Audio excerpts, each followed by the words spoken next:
Hi friends, welcome to stock market page. இந்த சேனலை நீங்கள் ஃபஸ்ட் டைம் விசிட் பண்ணுறீங்கன்னா ப்ளீஸ் டூ சப்ஸ்கிரைப். அப்புறம் மேலே இருக்கிற இந்த பெல் ஐக்கானை மறக்காமல் ப்ரெஸ் பண்ணிடுங்க. ஸோ நான் போடுற வீடியோ எல்லாமே உங்களுக்கு டைம்லி நோட்டிஃபிகேஷனோடு உங்கள்கிட்ட ரீச் ஆகும். ஓகே ஃப்ரெண்ட்ஸ், ஸோ நம்ம இன்னைக்கு எதை பற்றி பார்க்க போகிறோம், இன்றைய டாபிக் என்ன அப்படின்னு பார்த்தீங்கன்னா ஒரு இன்ட்ரெஸ்டிங்கான டாபிக். ஸோ ரொம்ப பேர் இந்த டாபிக்ஸ் பற்றி யோசிச்சது உண்டு. இது என்ன டாபிக் அப்படின்னு பார்த்தீங்கன்னா, ஸ்டாக்கை எப்போ பை பண்ணலாம், எந்த மாதிரியான டைமில் பை பண்ணலாம் அப்படிங்கிற மாதிரி ரிலேட்டட் கொஸ்டின்ஸ் தான் நிறைய பேர்கிட்ட இருக்கு. ஸோ இந்த ஸ்டாக் மார்க்கெட்டில் பார்த்தீங்க அப்படின்னா எல்லாருக்குமே ஸ்டாக்ஸ் பை பண்ணணும். ஸோ அது ரிலேட்டடாக பார்த்தீங்கன்னா ரொம்ப டவுட்ஸ் இருக்கும்.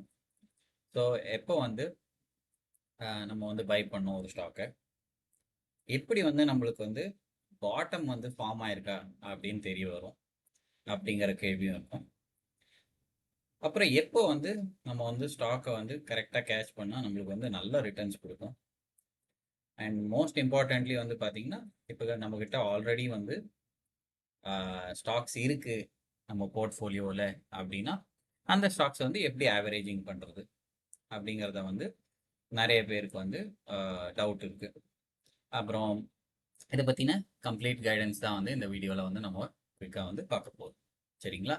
ஸோ அதுக்கு முன்னாடி பார்த்தீங்கன்னா ஒரு சின்ன கோல்டன் ரூல். சரிங்களா? ஒரு கோல்டன் ரூல் ப்ளஸ் ஒரு கசப்பான ஒரு உண்மை அப்படிங்கிறதையும் நம்ம சொல்லலாம். இப்போ நீங்கள் இதை பார்த்துட்டு என்ன யோசிக்கலாம் அப்படின்னா, ஏதாவது ஃபார்முலா இருக்கா, எப்போ பை பண்ணணும், எப்போ சேல் பண்ணணும் அப்படிங்கிறது? இல்லைங்க, அந்த மாதிரிலாம் எதுவுமே இல்லை. அந்த மாதிரியெல்லாம் எந்த ஃபார்முலாவே இல்லை. ஸோ ஒரு எக்ஸாம்பிள் எடுத்துக்கிட்டோம்னா 1+1 அப்படின்னா இது 2 அப்படிங்கிற மாதிரி, இல்லை 10x10 அப்படின்னு போட்டால், ஸோ அந்த மாதிரி எந்த ஃபிக்ஸ்டு ஃபார்முலாஸும் கிடையவே கிடையாது for buying are selling stocks. இந்த டெசிஷன்லாம் பார்த்தீங்க அப்படின்னா எப்படி டிபெண்ட் ஆகும், என்டையர்லி உங்கள் எக்ஸ்பீரியன்ஸ் பொறுத்து தான். Observation skills, practice. சரிங்களா? ப்ராக்டிஸ் தான் உங்களுக்கு நல்ல எக்ஸ்பீரியன்ஸ் கொடுக்க போகுது, ஒரு நல்ல கெயின் கொடுக்கும். அப்புறம் நீங்கள் பண்ணக்கூடிய மிஸ்டேக்ஸ் அது உங்களுக்கு அதுலேருந்து ஒரு லெசன் நீங்கள் லேர்ன் பண்ணுவீங்க. ஸோ கிராஜுவலாக தான் நீங்கள் ஒரு பெட்டராக ஒரு பொசிஷன் வர முடியும். ஒரு பெரிய மேஜிக் ட்ரிக் அப்படிங்கிறது நடக்க போகிறது இல்லை. சரிங்களா? ஸோ எக்ஸாக்டாக ஸ்டாக் ப்ரைஸ் டு பை அப்படிங்கிறது எதுவுமே ஒன்று இருக்க போகிறது இல்லை. ஸோ அதை பற்றி தான் நம்ம பார்க்க போகிறோம். So rule number 1. சரிங்களா? இல்லைன்னா எப்படி எடுத்துக்கலாம் அப்படின்னா, ஃபர்ஸ்ட் பாயிண்ட் அப்படின்னு எடுத்துக்கலாம். ஸோ இதில் இருக்கக்கூடிய மீத்த என்னன்னு பார்த்தீங்கன்னா, நிறைய பீப்புள் திங்க் பண்ணுறது பார்த்தீங்கன்னா, நான் பாட்டமில் பை பண்ணுறேன், டாப்பில் சேல் பண்ணுறேன். எல்லாருக்குமே இதுதான் பண்ணணும்.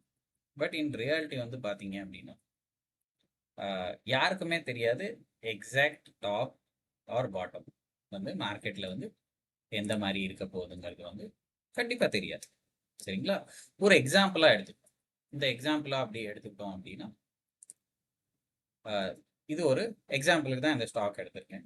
ஸோ இது ரொம்ப ஃபேமஸான நடுவில் இந்த ஸ்டாக் இருந்தது. இது பேர் தேஜஸ் நெட்வொர்க். ஸோ விஜய் கேடியா அப்படிங்கிற ஒரு ஒரு பெரிய இன்வெஸ்டர் இந்த ஸ்டாக்ல ஒரு 400 ரூபா அப்படிங்கிற ப்ரைஸில் ஸ்டாக்ஸை ஒரு கிட்டத்தட்ட 100 கோடி கிட்ட இன்வெஸ்ட் பண்ணியிருக்காரு. சரிங்களா?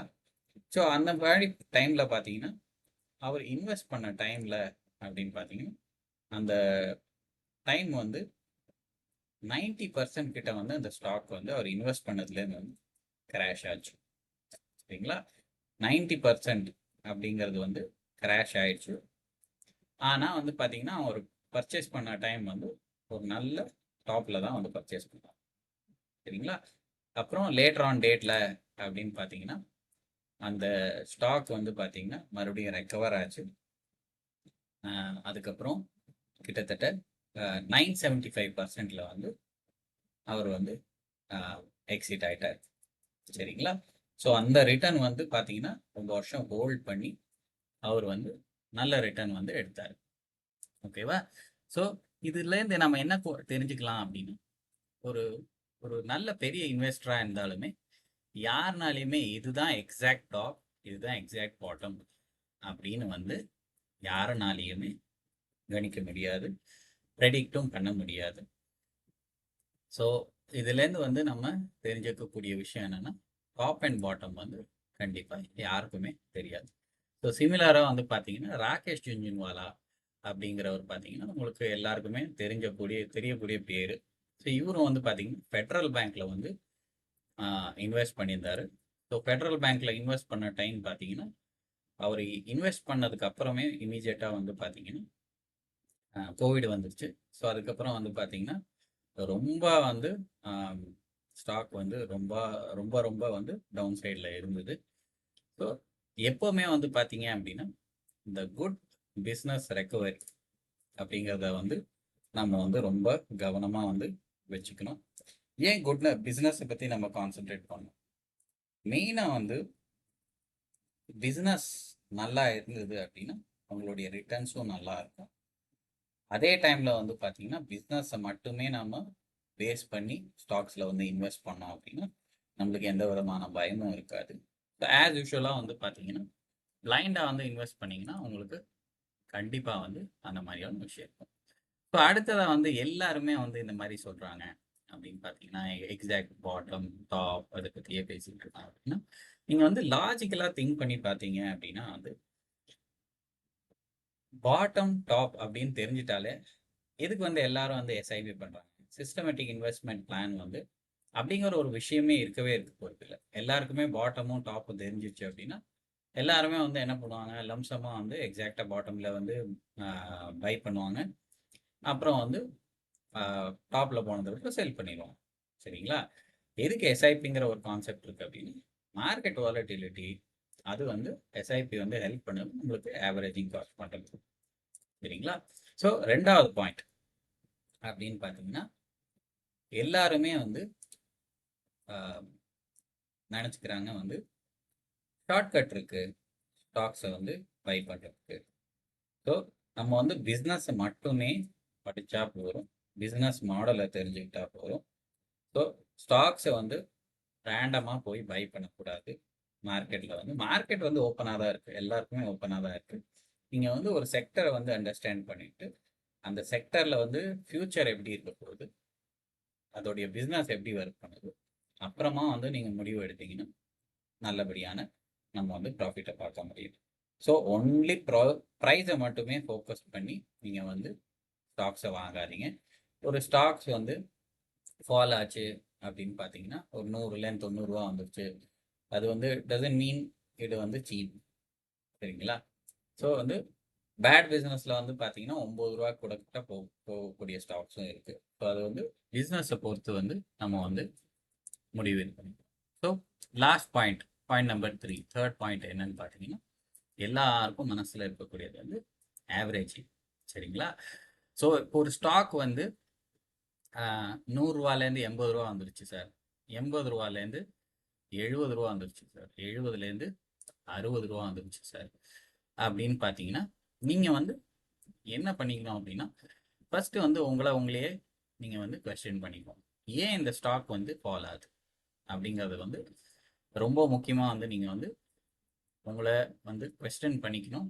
ஏன் இந்த ஸ்டாக் வந்து கீழ் நோக்கி போயிட்டு, என்ன ரீசன்? இது வந்து இன்டர்னல் ரீசனா, பிஸ்னஸ் ப்ராப்ளமா, இல்லை அது வந்து பார்த்தீங்கன்னா இன்டர்னல் ரீசன்னா நம்ம வந்து ரொம்ப டேஞ்சரில் போய் மாட்டிக்குவோம். எப்படின்னு பார்த்தீங்கன்னா ஏதாவது வந்து கம்பெனியில் வந்து ப்ராப்ளம் இருந்தது அப்படின்னா அந்த ஸ்டாக் வந்து கண்டிப்பாக வந்து ரெக்கவர் ஆக போகிறது இல்லை. So external reason like market conditions, இப்போ உங்களுக்கு தெரியும் க்ரூட் ஆயில் பிரச்சனை, ஈரான் யூஎஸ் வார் பிரச்சனை, இந்த மாதிரி எல்லாம் போயிட்டுருக்கு. ஸோ அந்த மாதிரி பட்சத்தில் வந்து பார்த்தீங்கன்னா எக்ஸ்டர்னல் இஷ்யூஸ் இருக்கக்கூடியதெல்லாம் வந்து சீக்கிரமாக ரெக்கவர் ஆகிடும். சரிங்களா? சம்டைம்ஸ் ஈவன் நீங்கள் பார்த்தீங்கன்னா 30% ஃபால் இருக்கும், ஸோ அந்த மாதிரியான கேசஸில் வந்து it's better to exit business வீக்காக இருந்ததுன்னா. சரிங்களா?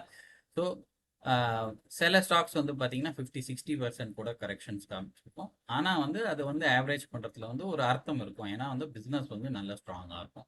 ஒரு எக்ஸாம்பிளுக்கு பேங்கிங் செக்டர்லேயே நம்ம எடுத்துக்கோம்.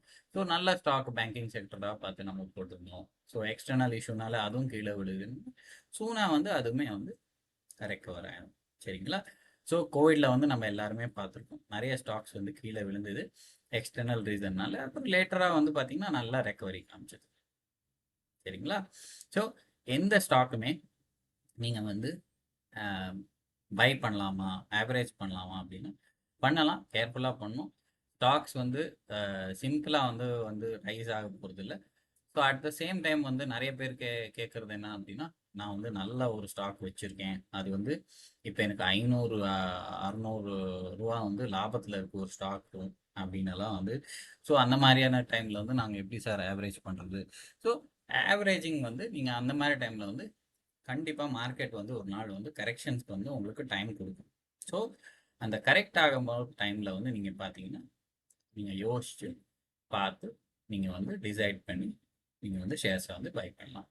Okay, so that's it friends.